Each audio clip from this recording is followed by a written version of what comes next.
หน้าฝนนี้เจ็บคอเป็นอาการที่พบบ่อยมากอาการเจ็บคอแบบไหนที่เราควรจะรีบพบแพทย์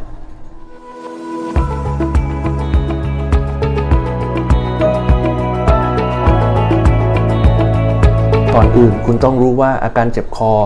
ติดอันดับ1 ใน 5ของอาการที่ผู้ป่วยมาพบแพทย์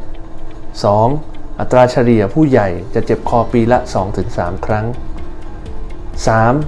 เจ็บคอส่วนใหญ่หายได้เองภายใน 3-5 วันแต่ 4. เจ็บคอบางอย่างมีภาวะติดเชื้อรุนแรง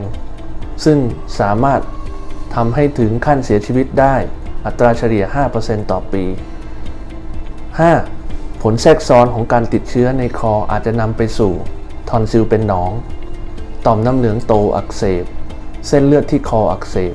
หรือการแพร่กระจายของเชื้อไปยังอวัยวะอื่นเช่นปอดไตสมอง5 การดังกล่าวที่เราควรจะพบแพทย์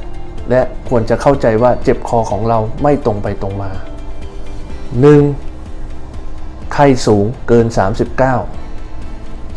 2. มีอาการหนาวสั่น 3. มีฟันกระทบฟันกระแทก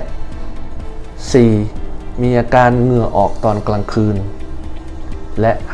5. สังเกตว่าคอคุณเริ่มโตหรือคำต่อมน้ำเหลืองคำก้อนได้หน้าฝนกำลังมาเตรียมรับมือการเจ็บคออย่างถูกวิธีเพื่อลดภาวะแทรกซ้อนขอให้โชคดีนะครับสวัสดีครับ